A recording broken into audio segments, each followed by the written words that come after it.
الرجيم بسم الله الرحمن الرحيم ادع إلى سبيل ربك بالحكمة والموعظة الحسنة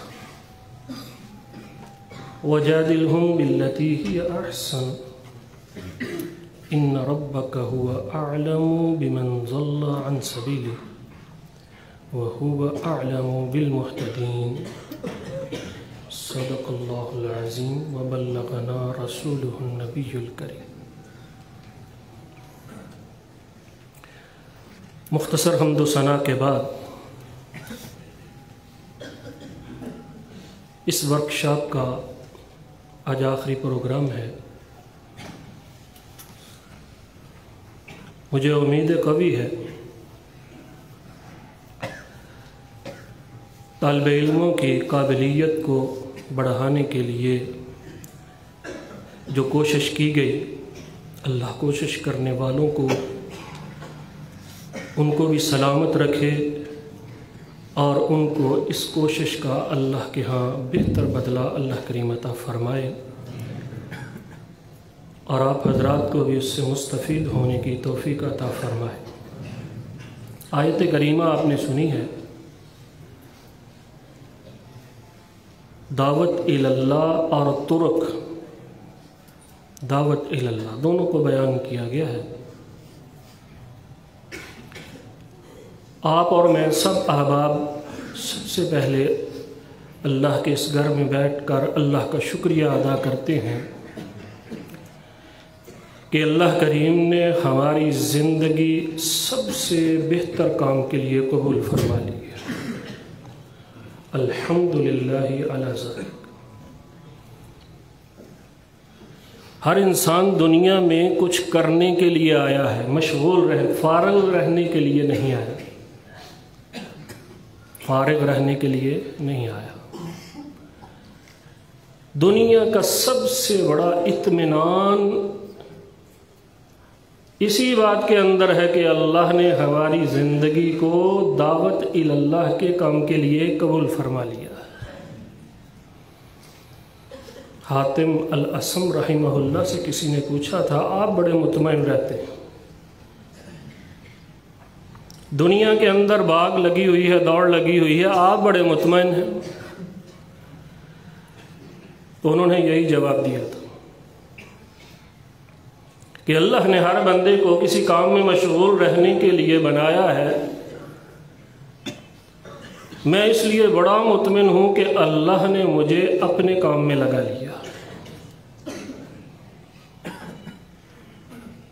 اس لیے آپ مطمئن ہو جائیے کہ اللہ نے آپ کو سب سے بہترین کام کے لیے منتخب کر لیا ہے، اور میرا یہ ایمان اور یقین ہے کہ قیامت کے دن جب اللہ کے حضور پیش ہو کر زندگی کہاں گزاری، اور خصوصی طور پر آپ نے نوجوانی کی زندگی، جوانی کی زندگی کہاں گزاری، اللہ کے ہاں انشاءاللہ ضرور سرخرو ہوں گے کہ اللہ کریم ہم نے یہ زندگی دعوت اللہ کے کام میں گزاری ہے۔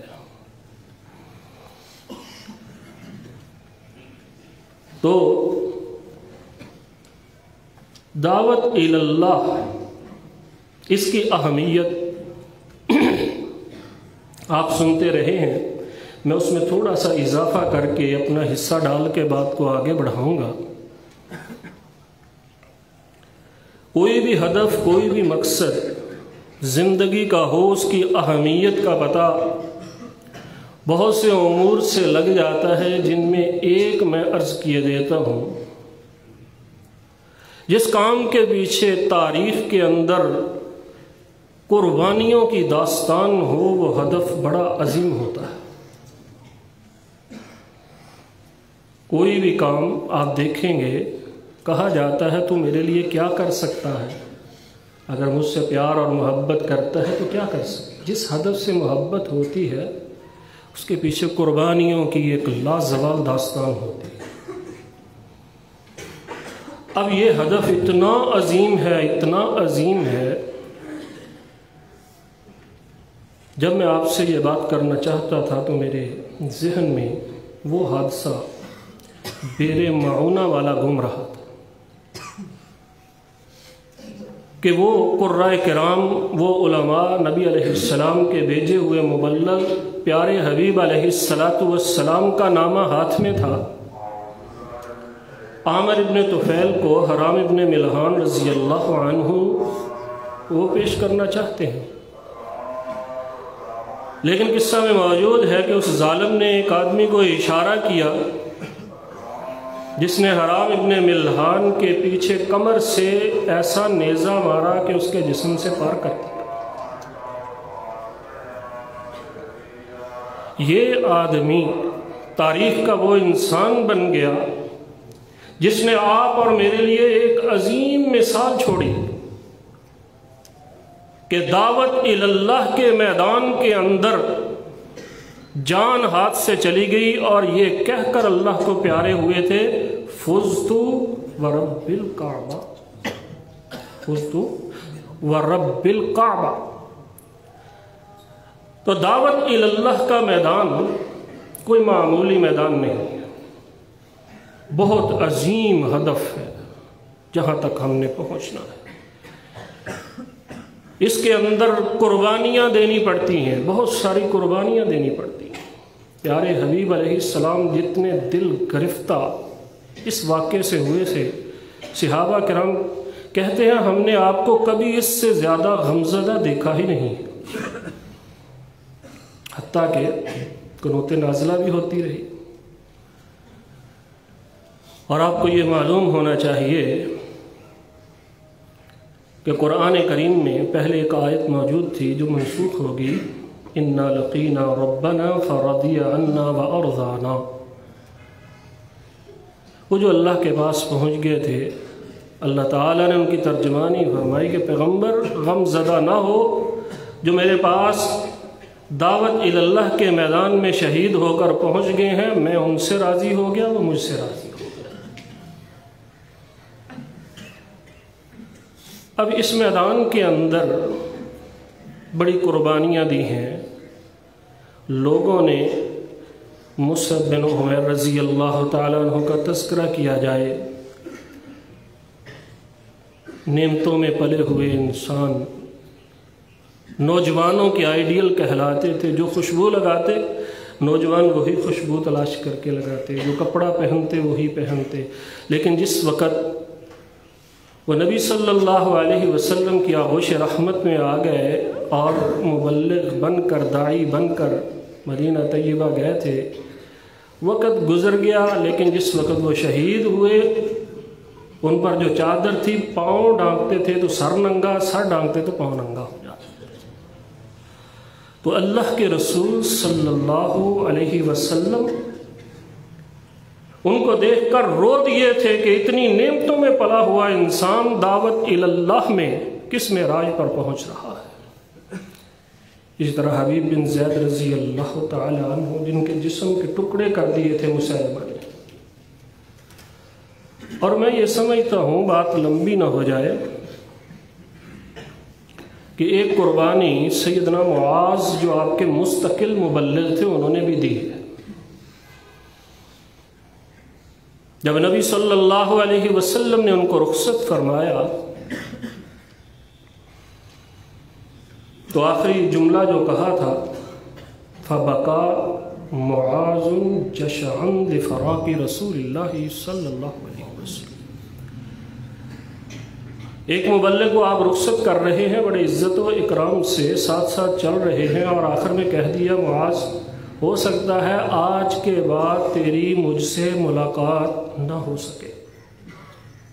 یہ بہت بڑی قربانی تھی، لیکن حضرت معاذ اپنے کام دعوت اللہ کی طرف داڑے مارتے ہوئے روتے ہوئے رخصت ہو گئے۔ تو اس کام کے لیے بڑی بڑی قربانیاں دینی پڑتی ہیں۔ تو میرے بھائیو،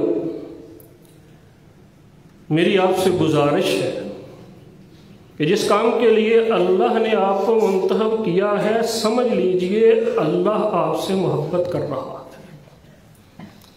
بہت سے طالب علم یہ سمجھتے ہیں کہ یہ کوئی کام ہے کرنے والا، چھوڑ دیتے۔ یہ جو شیاطین ہیں ان کا کام ہی یہی ہے۔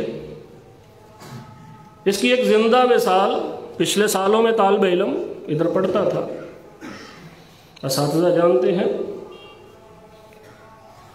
جنات اس کے پاس آتے اور اس کو بلیڈ وغیرہ مار دیتے تھے۔ میں نے اس سے پوچھا تھا کہ وجہ کیا؟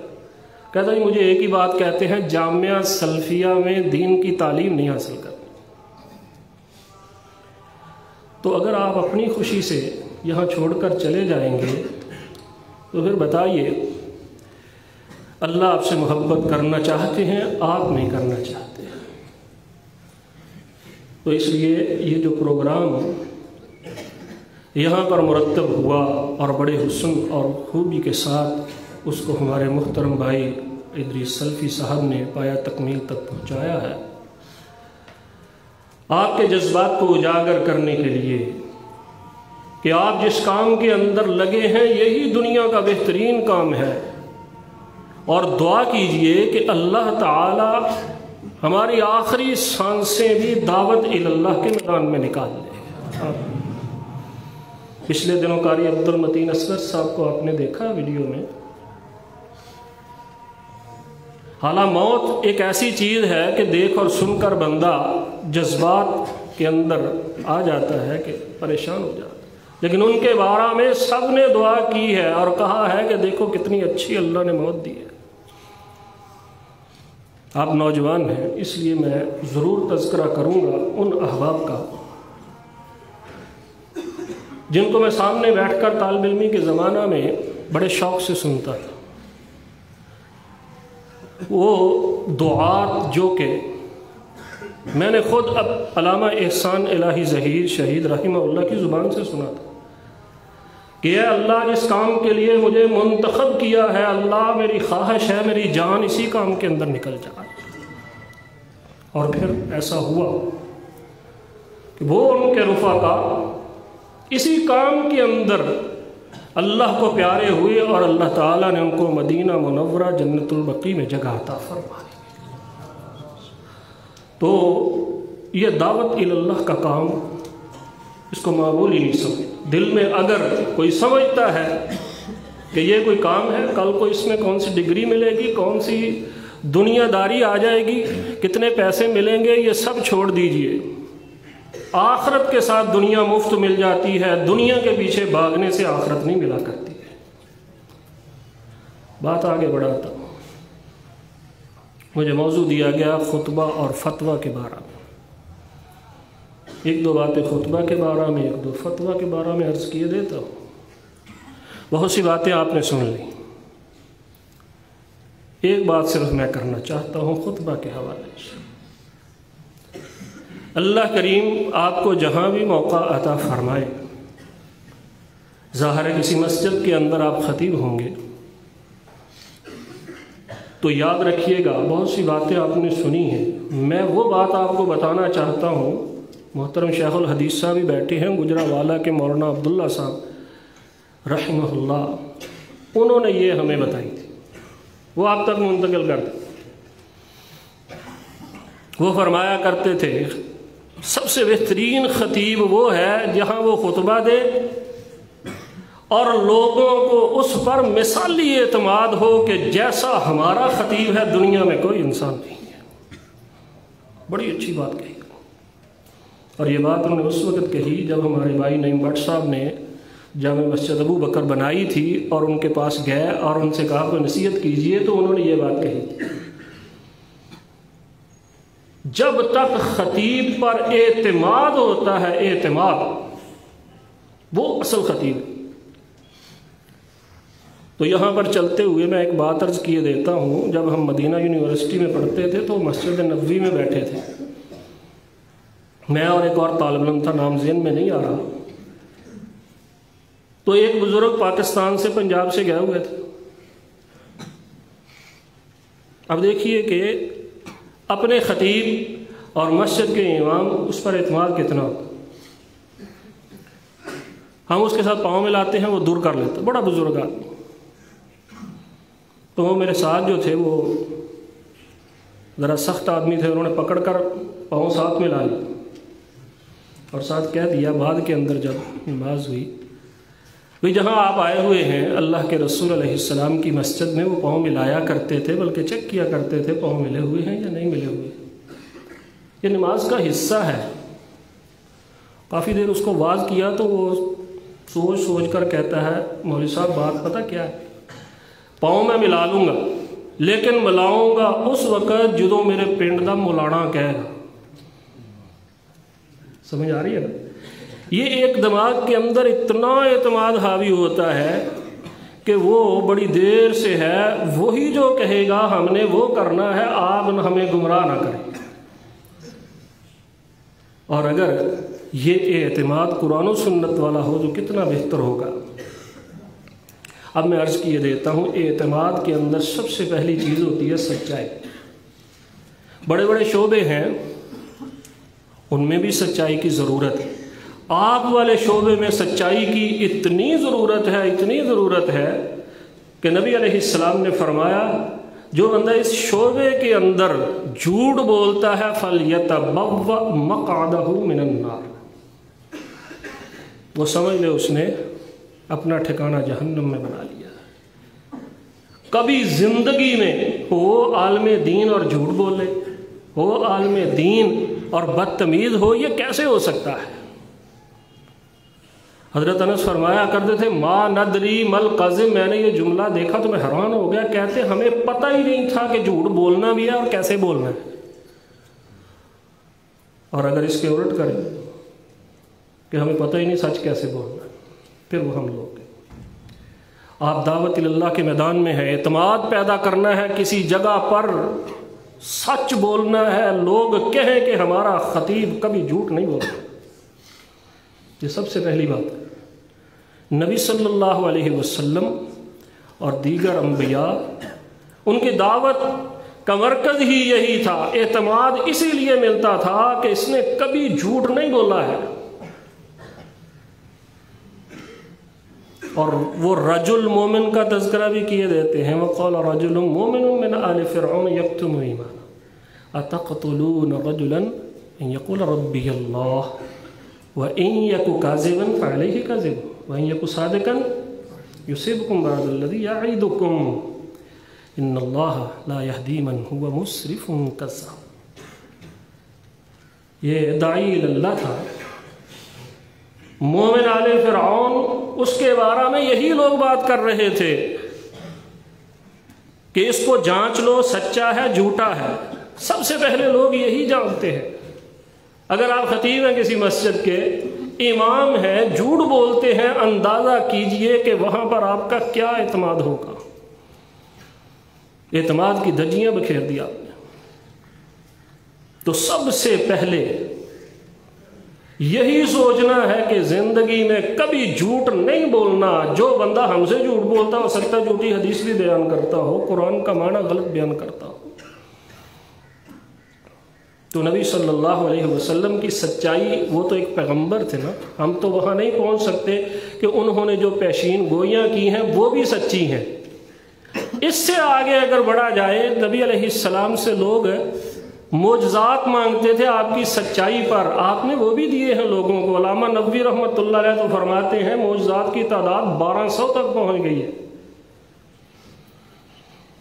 سچائی اعلیٰ درجے کی ہو تو پھر انسان داعی اللہ کہلاتا ہے اور اس کا اعتماد پیدا ہوتا ہے۔ یہاں چلتے مجھے یاد آ گیا ہے حسان بن ثابت کا وہ شعر، تو اس مجلس میں وہ بھی پڑھ دیتا ہوں۔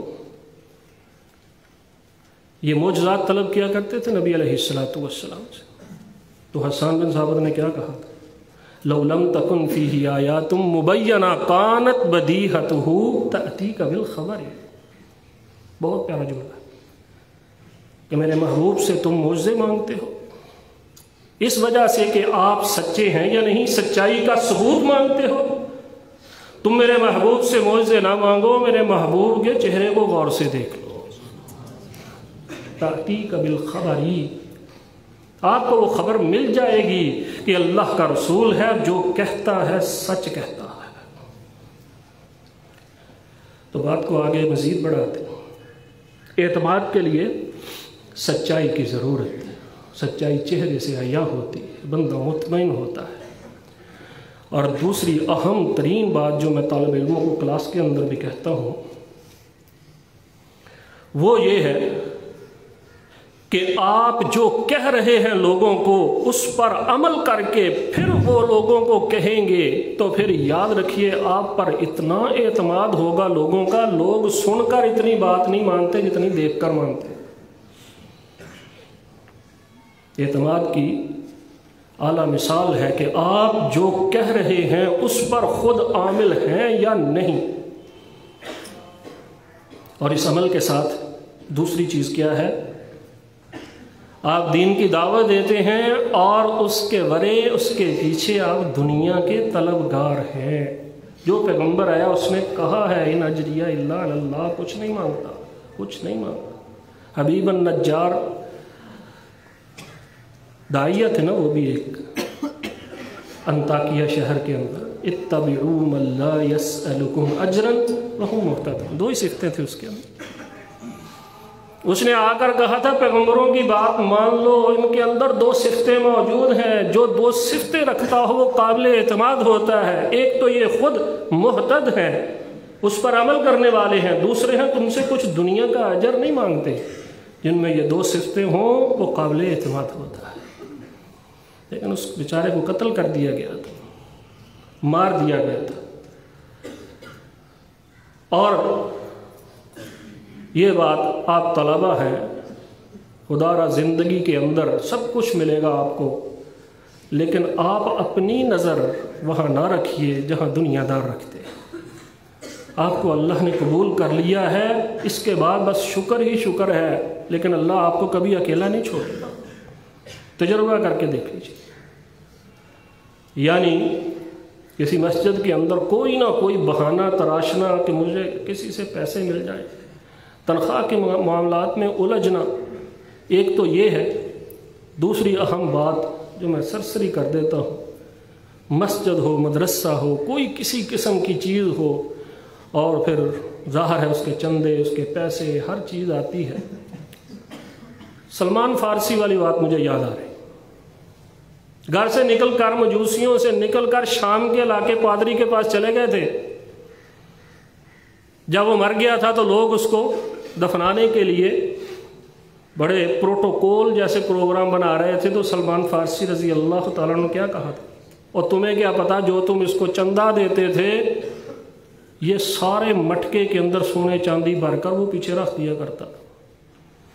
کہتے ہیں یہ بات درست ہے، دکھاؤ۔ 7 مٹکے تھے سونے اور چاندی کے بارے میں۔ لوگوں کو بڑی تکلیف ہوتی ہے اگر ان کے چندے غلط جگہ استعمال۔ وہی بندہ جس کو پروٹوکول دے کر دفنانا چاہتے تھے اس کو سولی پر چڑھایا اور دور سے پتھر مار کر رجم کر دیا تھا، جو فوت ہو گیا تھا۔ یہ بڑی تکلیف ہوتی ہے۔ تو یہ صرف بس میں نے عرض کر دیا ہے، آپ خود لوگ اس کو جانتے ہیں، علماء سے سنتے رہتے ہیں۔